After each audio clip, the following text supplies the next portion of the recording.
Bien, estimados estudiantes, vamos a empezar con la temática del método iniciario y el ensayo psicoanalítico, atendiendo, digamos, que ya vamos a ingresar al último mes prácticamente de cursado y se encuentra el momento de la presentación del trabajo final, al modo de ensayo. Debido a algunas preguntas de ustedes, algunas inquietudes acerca de la escritura puede ser presentada de una manera más simple, al modo literario, cuya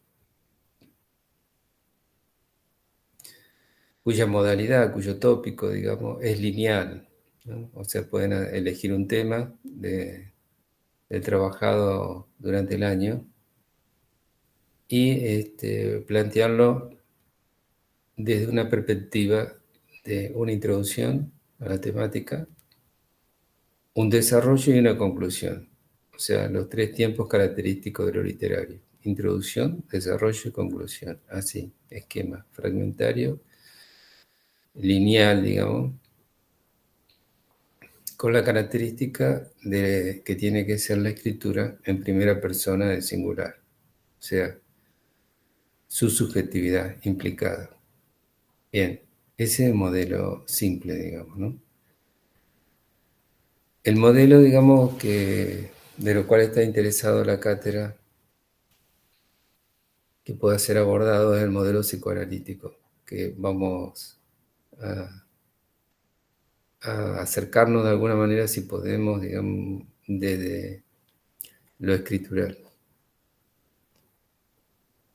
Vuelvo a mencionar, ya se lo he dicho un montón de veces, el taller de lectura y escritura acerca de los puntos de encuentro entre la escritura de Borges y la escritura psicoanalítica tenía esta función de ser apoyo para ustedes para este momento, precisamente, a través, bueno, de ejercicios, ir de manera gradual, con ejercicios simples de escritura, de comentario, reflexión, acercamiento al modo ensayístico, producción ensayística y, bueno, el esfuerzo de un ensayo psicoanalítico que implica en su diferencia estructural que la metáfora es el organizador.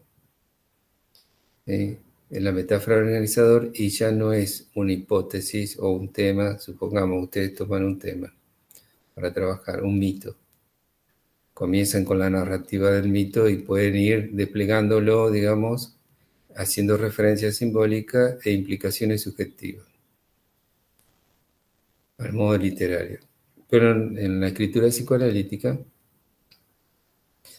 no es necesaria que ese tema o esa temática, ¿sí?, inicial sea la misma del desarrollo y sea la misma de la conclusión. No es la conjetura o la hipótesis inicial que llega, digamos, en desarrollo a la conclusión, que son los protocolos científicos. O sea, de alguna manera, lo escritural toma un formato, ¿no?, de ciencia desde una episteme. Entonces ustedes van a encontrar que los protocolos científicos de las tesinas y de las tesis tradicionales tienen esa misma estructura, ¿no? Introducción, desarrollo y conclusión. ¿Sí? Una hipótesis, sobre esa hipótesis el estado del arte, la metodología y la epistemología que apoyan esa estructura, que generalmente es la misma, digamos, con variantes menores, y luego la conclusión que afirma la hipótesis. Porque si no afirma la hipótesis, se hace una tesis por vía negativa, haciendo todo un gran despliegue para negar la hipótesis, lo cual no suele ser bien visto, digamos, en términos académicos, o sigue, o bueno, implica que ese seguimiento, digamos, de manera inversa, genere en los evaluadores cierta reflexión acerca de las condiciones, digamos, del escritor. Semejante esfuerzo para negar, no, generalmente los esfuerzos son para afirmar. ¿Sí? Pero bueno, puede ser, digamos, en campos más del orden cuantitativo, físico, matemático, ¿no? Que esas lógicas son valoradas, digamos, porque, bueno, implican hacer una ruptura, son modos de hacer una ruptura con un modelo clásico o un modelo establecido, ¿no? De ciencia que implica una ley. Pero bueno, no es, digamos, el campo sobre el cual nosotros vamos a trabajar. Así que la vía de hipótesis negativa, digamos, queda eh, como ajena, digamos, a la academia, sobre todo en humanidades, ¿no? Bien, en este Power que va a apoyar, ahora sí me voy a apoyar en el Power, en este Power, digamos, que va a apoyar esta clase es más bien referencial. Después voy a realizar otra clase, ya indagando sobre el método iniciario en sí específicamente. Esta clase es para ubicarlos, hacer como una memoria de los recorridos del año, ubicarlos en la historización de la cátedra, que lleva 20 años, todo el recorrido de la cátedra, es decir, lo cual de alguna manera hace un punto de justificación de por qué estamos trabajando de esta manera. No es una ocurrencia que nos despertamos y se nos ocurrió, qué bonito hacer esto, no. Hace 20 años que estamos trabajando para llegar a esto, o sea, esto que ustedes ven ahora, que los puede extrañar, digamos, o los puede interpelar, es una construcción de 20 años hace que estamos construyendo, trabajando, investigando, cotejando, bueno, validando, ¿no? Con la experiencia. Las tres investigaciones que hemos desarrollado son en base a la cátedra, son investigaciones sobre el trabajo de cátedra con estudiantes de cátedra. O sea, más específico que eso, como para validar, digamos, bueno, creo que no, porque está en toda el marco, digamos, siempre en relación a lo universitario. Si bien, digamos, hay una interpelación del discurso universitario, es dentro del mismo discurso universitario, lo cual hace que la cátedra haya podido sobrevivir, porque, bueno, siempre, digamos, fue interpelada por esta cuestión, digamos, de que, bueno, los alumnos no tienen la capacidad como para hacer determinadas cosas en primer año. Pero ¿desde qué lugar se hace ese planteo? ¿No? ¿Desde qué lógica se lo hace? ¿Desde qué epistemología se hace ese planteo? No pueden aprender, no es una posibilidad de aprender. ¿Y qué pasa cuando están a mitad de carrera o están a fin de carrera? Esa espontaneidad, esa creatividad, ese asombro, esa duda, todo lo que hace el campo de la filosofía, así como fundamento del movimiento de reflexión, se pierde en general. Porque bueno, se pasa a un proceso de alienación, digamos, de corte y pegue, digamos, a nivel más erudito, pero no deja de ser corte y pegue. Es decir, se pierde la pregunta inicial, el asombro, se pierde, porque ya están todas las respuestas. Basta ir a buscar en determinado seminario, determinada obra, ya están las respuestas. De eso se trata en sí, digamos, la encerrona trágica que puede producir el discurso universitario, porque bueno, es reproducir una verdad establecida del amo que ya tiene su, su liderazgo y no va a aceptar diferencia.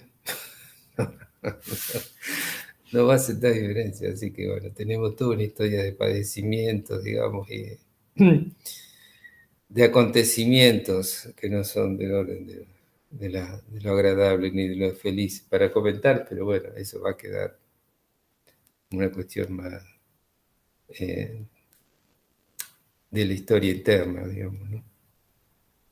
Entonces tenemos en este Power la historización, las investigaciones que se realizaron, los libros que se publicaron, es decir, todo esto es la validación, digamos, ¿sí? O sea, lo he realizado como forma de validar de por qué, digamos, se está pidiendo una forma escritural, porque se está señalando que la escritura es una episteme. La escritura es una episteme. La escritura refleja una episteme. Ya hemos tomado, y lo hemos señalado Roland Barthes, la forma de escribir refleja la forma de pensar. De acuerdo a la forma de pensar, es la forma de escribir. Si hacemos una ruptura con la lógica binaria, que ha sido todo el esfuerzo, desde la categoría de Gastón Bachelard de obstáculo y ruptura, el gran obstáculo es esa lógica binaria establecida en la cultura, que ya lo hemos señalado, desde la lógica simple a la compleja, dentro de lo binario. Si se puede hacer una ruptura, ¿dónde se muestra esa ruptura? Ahora, en la escritura. En la escritura se va a mostrar si se produjo la ruptura o no. Aquel que sigue el camino, digamos, del corte y pegue, no. Aquel, digamos, que, bueno, que está en un proceso intermedio, bueno, tal vez le es más cómodo, siente más confianza con un modelo literario, pero no hay una verificación de dicha ruptura en ese modelo literario, porque la metáfora es una figura retórica, no apela a la estructura del inconsciente, es decir, sigue, digamos, el sujeto, digamos, mirando desde la ventana, ¿sí? No hace el paso hacia adentro, está ahí, puede estar en el borde, puede que sus tiempos subjetivos, digamos, estén anunciando que se va a producir, pero el modelo ya implica que no. Creo que en esto estoy tratando de ser simple y claro. Es decir, quien tiene experiencia en la escritura, lee al otro. Es decir, ¿qué es leer al otro? Me dice, me está leyendo, me está evaluando. ¿Qué está evaluando? ¿Qué está leyendo?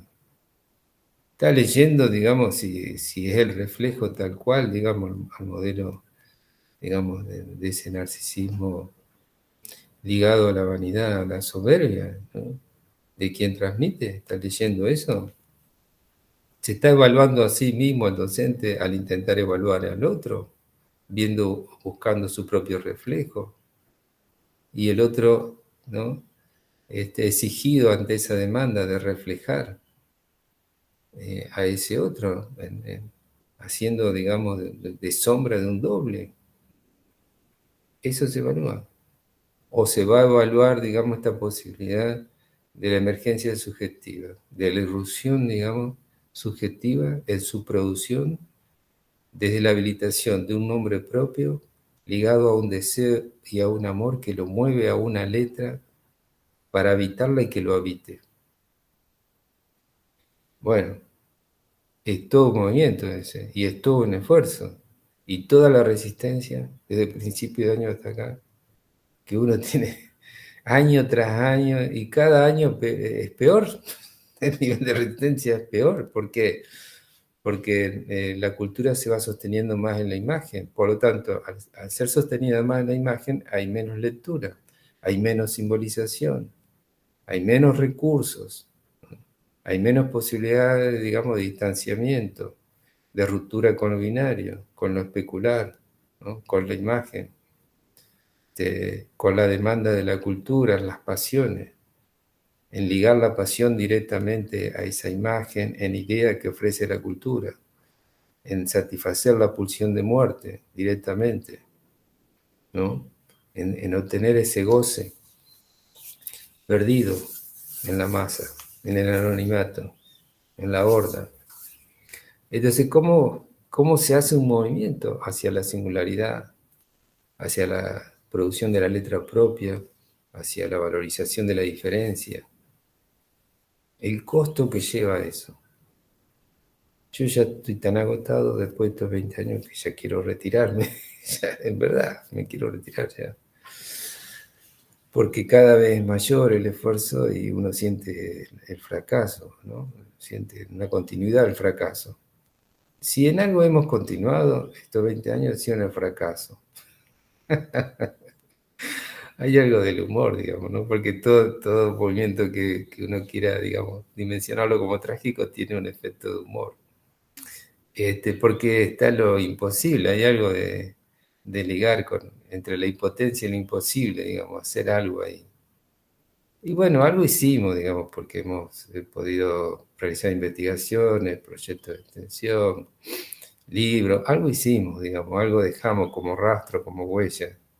Algunos los pueden tomar, otros no, queda como herencia, sobre todo cuando yo me retire en breve. Y bueno, será quien pueda continuarlo, quien no. Eso queda abierto al azar, de alguna manera, al azar del inconsciente. Entonces están las investigaciones de cátedra, un poco el tema de la pregunta. ¿No? En la pregunta, digamos, esta referencia del cuadro a la pregunta hace alusión a lo que yo ya hablé. Es decir, esta cátedra tendría que poder estar no solo en primero, afirmando que tiene que estar en primero, porque siempre hubo estrategia de decir, bueno, vamos a ubicar a problemática epistemológica de psicología a mitad de carrera o al fin de carrera. Y yo siempre respondo, tendría que estar en los tres lugares, al principio, a mitad y al fin. Ahora, querer ubicarla al fin es querer destituir el espacio. Claro, que llega al fin, digamos, al fin de la carrera. Digamos, ¿cómo hace la ruptura alguien que está, digamos, ya cristalizado por el discurso? En donde, digamos, siente que está habitado y él es parte de lo que él está diciendo sin saber lo que está diciendo, cuando reproduce el autor. Y ya creó una imagen de sí, de valor y de prestigio en relación a esa capacidad de producir, digamos, una repetición, por ejemplo, de Jacques Lacan. ¿Cómo se mueve alguien de ahí? Entonces, no, antes, digamos, que todo ese proceso se cristalice, hay que poder producir ese movimiento hacia el deseo y hacia el amor propio, propio de la propiedad, propio, digamos, de esto de lo escritural. La dimensión de la escritura, recuperar esa dimensión de la escritura cuando uno dice, bueno, hay una propiedad, lo tenemos que escriturar, hay que hacer la escritura. Bueno, una vez que se hace la escritura, digamos, ¿no? Eso se toma en propiedad. Hagan ustedes la escritura y tomen en propiedad. Bueno, seguimos con la historización, digamos, la estructura que ya he mencionado en otros powers, de la estructura de la cátedra, de los tiempos de las cátedras, para que ustedes la recuperen ahora al final y ver cómo la pueden hacer jugar, ¿no? Desde los trípticos, las lógicas y la metáfora como articulador, digamos, entre ambos, ¿no? ¿Cómo pueden ustedes recuperar el recorrido de todo un año en lo escritural?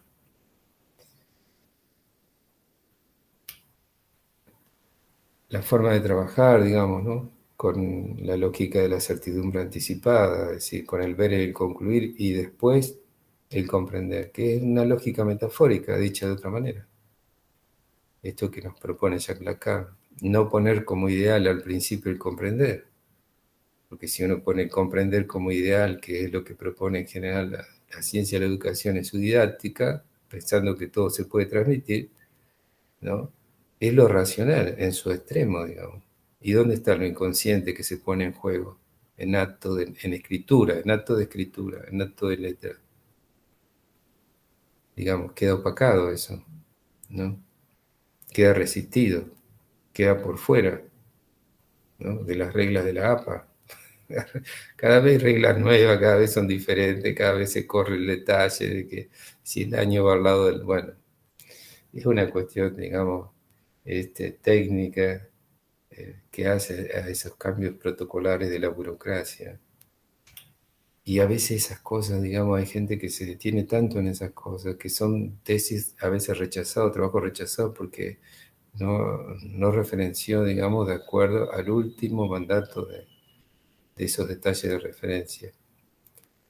Esos códigos de referencia son acuerdos universitarios que, bueno, en un momento será uno, será otro, está bien, hay que ponerse en el marco del acuerdo. Pero poner, digamos, todo el interés sobre eso, bueno, habla de un proceso kafkiano, ¿no? De Kafka en relación de- del sujeto alienado en lo burocrático. La escritura como la mediación de la subjetividad.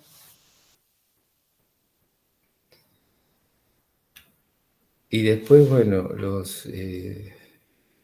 dos conceptos que nosotros tomamos, digamos, ¿no? Dos ideas que tomamos, una de Derrida y otra de Robert Barthes, que ha sido organizador, digamos, de la última investigación sobre todo. Si bien con Derrida ya le he marcado el riesgo, que es, digamos, Derrida, cómo nos pone en riesgo y cómo pone en riesgo toda la cultura, pero no obstante hay cosas, como siempre, que son valiosas y que hay que tomarlas, ¿no? Porque son lúcidas.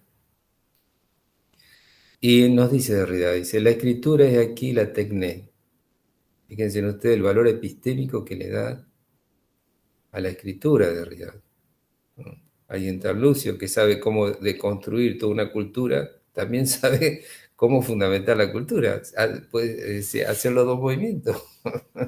Entonces, bueno, advertamos que él puede construir toda una cultura, pero también, digamos, tomemos que la puede fundamentar. Entonces, tomemos la pulsión de vida de Derrida y él nos dice, esto que ustedes han estado trabajando en su cátedra, estoy ficcionando y jugando con Derrida. Esto que ustedes estuvieron trabajando en su cátedra de la episteme, la doxa, se condensa en la tecné, se condensa. ¿Y qué es la tecné? ¿Dónde se verifica? ¿Dónde se valida esa tecné? ¿Dónde se hace praxis, como unión de teoría y práctica? En la escritura. Bien, Derrida, muy bien. Reconocemos que eso está muy bien, Derrida. Entonces, nosotros vamos a llevar a la práctica y ahora estamos pidiendo a fin de año el ensayo. Entonces, vuelvo a leer. La escritura es aquí la tecné, como relación entre la vida y la muerte, entre el presente y la representación, entre los dos aparatos. La escritura abre la cuestión de la técnica, del aparato en general y de la analogía entre el aparato psíquico y el aparato no psíquico. En verdad todo es aparato psíquico. Pero bueno, él está haciendo esta diferencia. Es filósofo, entonces hay que, bueno, considerarlo que es un filósofo, es decir, no tiene por qué, digamos, manejar las categorías del psicoanálisis, aunque sí tiene el deber, si se va a implicar con el discurso del psicoanálisis, poder entender de qué se trata. Pero bueno, es filósofo. Entonces, él está diciendo no psíquico como lo racional, pero y psíquico como lo inconsciente, o sea, está haciendo una lógica binaria, está haciendo esa división. Entonces, ¿de qué se trata esto, no? Dice, en este sentido, la escritura es la escena de la historia y el juego del mundo. La escritura es la escena de la historia y el juego del mundo. Esto, digamos, este tema puede ser leído en un artículo del libro Epistemología, Mitología y Psicoanálisis, ¿sí? Que, bueno, está trabajado ahí, que yo lo he trabajado a partir de un texto de Pommier, Gerard Pommier, donde él trabaja el origen de la escritura, desde el psicoanálisis, ¿no? Y los tres tiempos, que es la imagen, el rebus y la letra. Bueno, esto está para profundizar, es un tema para profundizar, porque está ligado a muchas otras cuestiones, pero lo voy a dejar ahí como una inquietud. Tal vez más adelante lo retomo y lo profundizo en otro video. Entonces, queda claro, ¿no? Queda claro este tema, que la escritura está tomada como una técnica, que nosotros de alguna manera le consideramos, ¿sí? Consideramos el valor de esta propuesta de Derrida y la tomamos. Tomamos en parte ese postulado, ese tópico. Llegó la hora de la técnica, de conjugar la episteme con la doxa, esa doxa como opinión verdadera, ¿no? Que yo ya les hablé en relación a Jacques Lacan en el banquete, opinión verdadera. Es decir, opinión verdadera como ese objeto que aparece ahí en la imagen, pero que se necesita ir hacia la simbolización. Y ahí ubicamos la episteme, en esa simbolización, ese proceso de simbolización. Creo que los recursos simbólicos durante el año han sido más que suficientes para este momento. Llegamos al momento en donde, bueno, hay que ponerse a jugar en este juego de escritura, ¿no? En este juego del mundo, en este juego de la historia. Y en este juego de la historia singular. La historia singular de cada uno de ustedes se pone a jugar en la letra. Si se implica subjetivamente, ¿no? Y ponen en acto algo de su inconsciente en cuanto a su pasión en juego, amorosa, ¿no? Y deseante. Y si no se esconden o se ausentan con un corte y pegue, ¿quién está ahí? No hay nadie ahí. Ni la sombra está. Es decir, en relación a Sige como sombra en cuerpo, ni el aliento, porque no está su aliento ahí. En su escritura no se escucha su aliento, no se escucha su respiración, diría el maestro Cortázar. ¿Qué ritmo lleva esa respiración? ¿En qué tono, en qué modulación? ¿Cómo fluye esa respiración de esas letras que hacen pausas, hacen una coma, se detienen en un punto y coma, hacen un salto, ¿no? Pegan un giro, retornan, vuelven, se mueven, caminan, corren, danzan? Todo eso se puede leer en la escritura. Claro, que lleva un tiempo.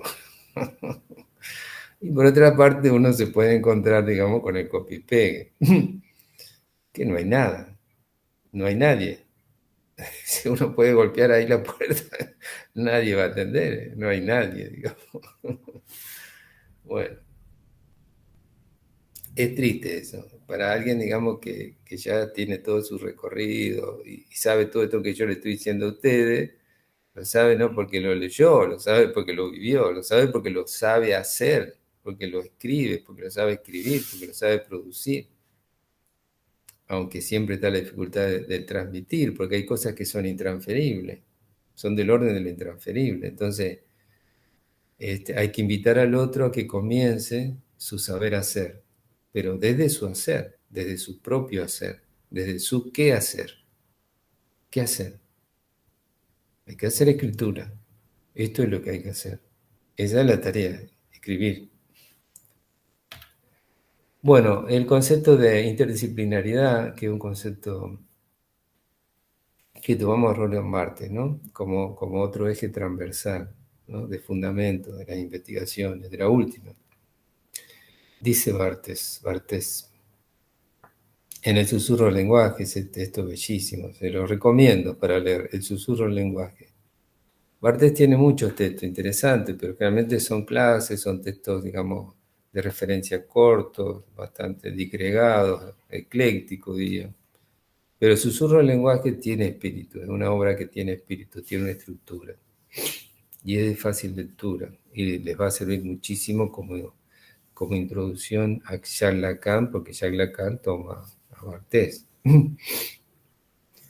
Y lo van a leer en clave literaria, ¿no? Más que en argumentación, digamos, cifrada, teórica, psicoanalítica. Entonces dice, la interdisciplinaridad de la que tanto se habla no consiste en confrontar disciplinas ya construidas, de las que ninguna, de hecho, consiente en abandonarse, es decir, no es sumar la interdisciplinaridad, no es sumar. No estamos sumando la literatura, no estamos sumando la filosofía, no estamos sumando el psicoanálisis, no estamos sumando lo que quieran, digamos, no. Sino que estamos dialogando, haciendo dialogar, diálogos, lo que está entre logos, ¿sí? La metaxis, ¿no? Lo que está ahí, lo que interviene, lo que adviene en ese diálogo. ¿Qué adviene de ese diálogo? ¿No?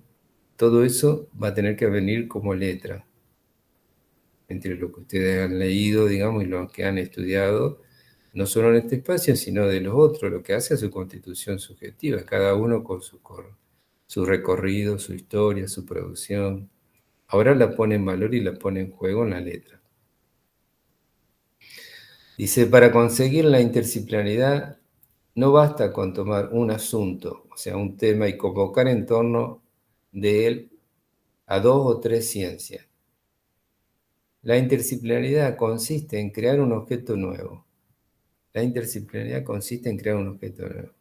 Ahora vamos a ver de qué se trata ese objeto nuevo. Que no pertenece a nadie, ¿no?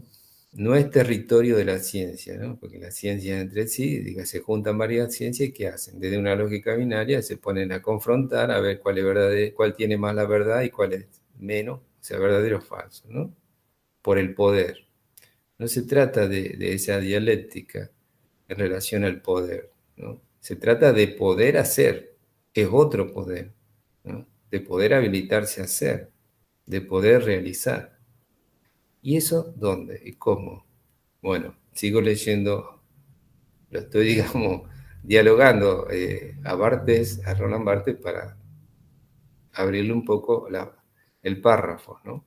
Dice, a mi entender, dice Roland Barthes, el texto, el texto es uno de esos objetos. No lo reduce totalmente, puede ser otra cosa, pero acá estamos hablando del texto, o sea, la escritura, o sea, el tejido, texto, tejido. Es decir, cómo hilvanan ustedes, cómo tejen, dónde anudan, ¿no? ¿Dónde extienden el hilo? ¿No? ¿Dónde lo cortan? Texto, texto, escritura, ensayo, ¿no? Ensayo psicoanalítico. Ensayo psicoanalítico es un texto donde las líneas de los hilos, los nudos, ¿no? Son posibles gracias al vacío. Gracias al vacío. El vacío es el que genera el tejido, ¿no? Ese es el texto del ensayo psicoanalítico. ¿Pueden ustedes hacer eso? ¿Todavía no? Bueno, cada uno en su tiempo.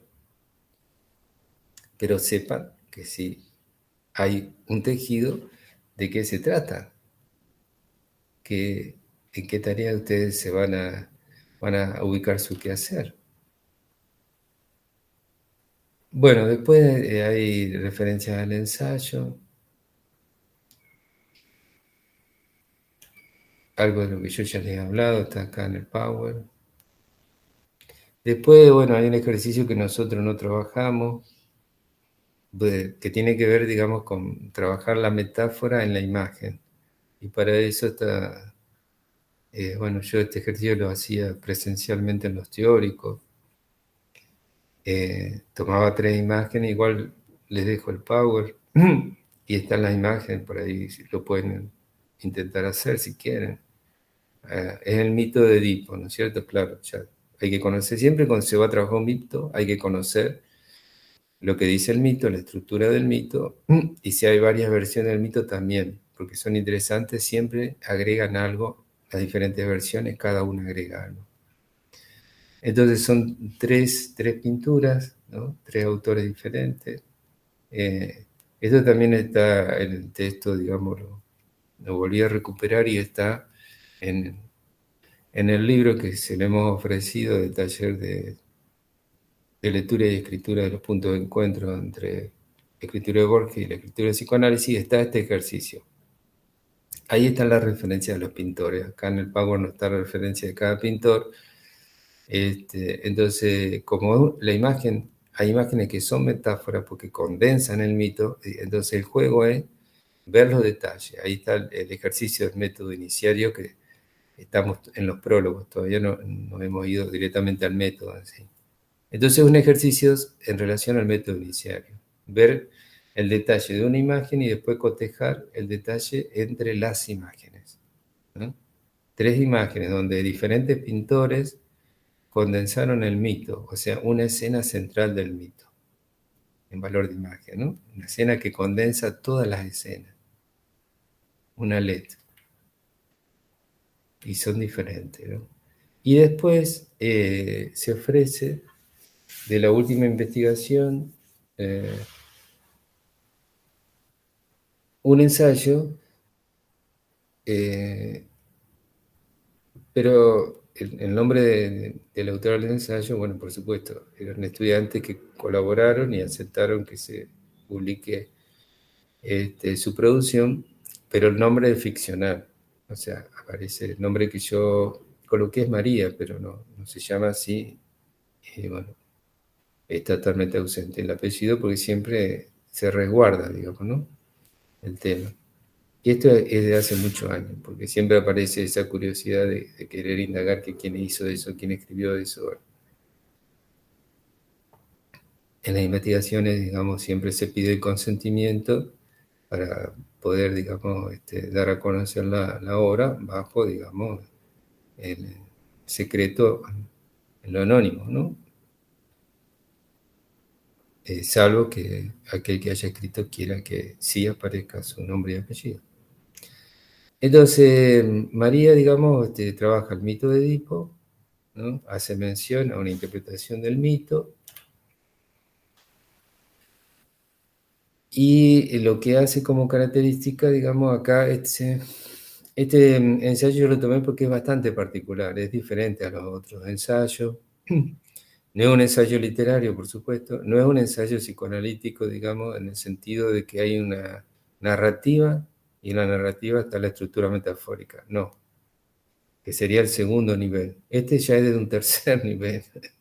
Por eso es tan particular, porque ella lo cifra metafóricamente.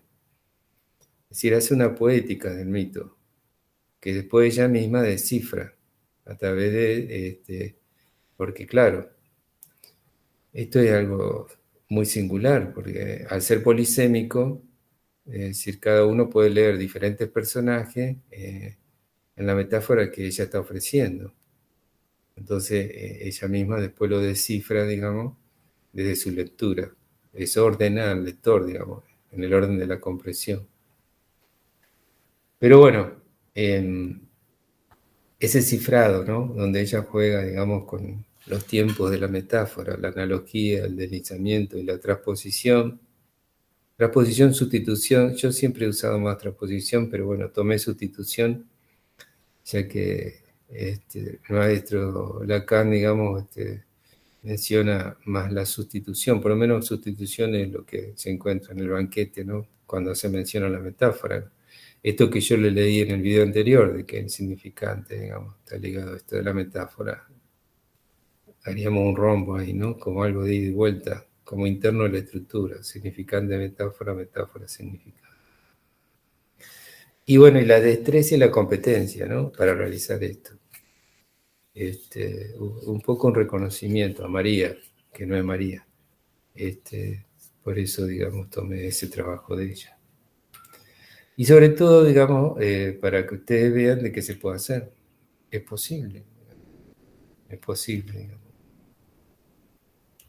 Eh,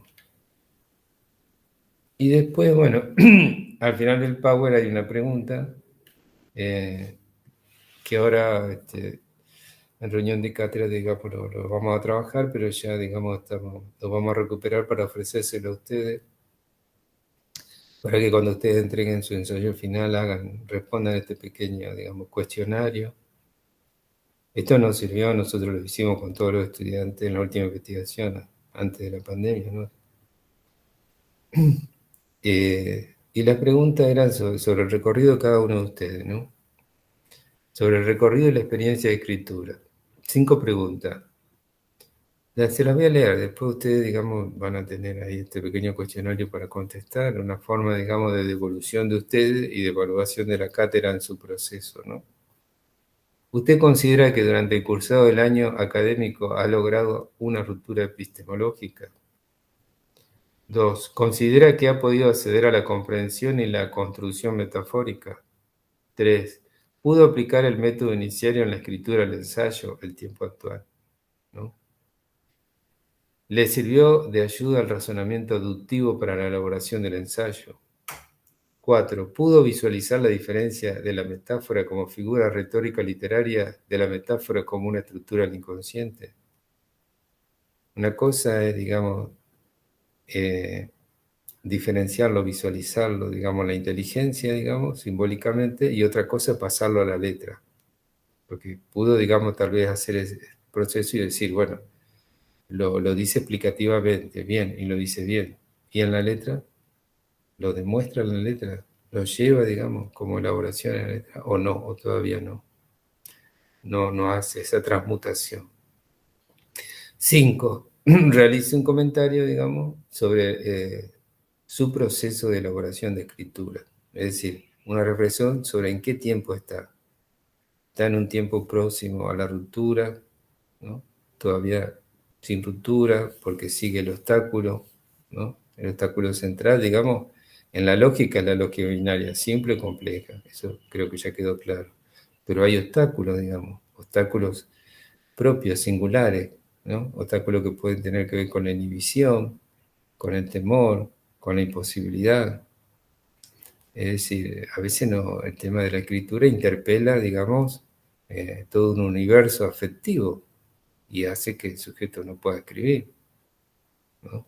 O no pueda decir en el escribir. Por eso, digamos, hay, digamos, esta intensidad del copy-pegue, esta pasión del copy-pegue, porque el sujeto se oculta, se desvanece, deja de existir, pero en eso tiene una tranquilidad, ¿no? Es decir, no tiene, digamos, que dialogar con su amor y su deseo, digamos, ¿no? En ese acto, ¿no? Se ausenta de sí. En eso la academia es generosa en su multiplicidad.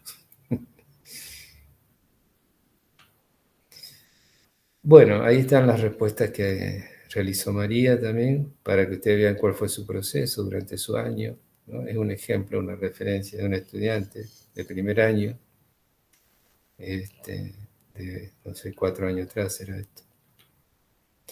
Bueno, eso digamos como un primer acercamiento. Creo que son unos 40 minutos de este video, digamos, y como para que ir de a poco. Y después otro video sobre la especificidad del método inicial. Bueno, ¿cuál es la referencia simbólica antes de irme? El texto. El texto que fue el texto, libro, ¿sí?, posterior a la investigación, producción de esta investigación. Para que ustedes vean que todas las indagaciones que se realizan luego son volcadas de alguna manera, son en transposición didáctica, ¿sí?, escritural, simbólica. Es decir, lo hacemos. Así como nosotros lo hacemos, le pedimos que lo hagan ustedes. No es que no lo hacemos. Lo hacemos y porque lo hacemos, le pedimos que lo hagan. Está el libro, ¿no? Sobre el método inicial y el ensayo psicoanalítico, todo el libro. Tienen todo el libro de referencia. Bueno, vamos a ver qué podemos hacer juntos, ¿no?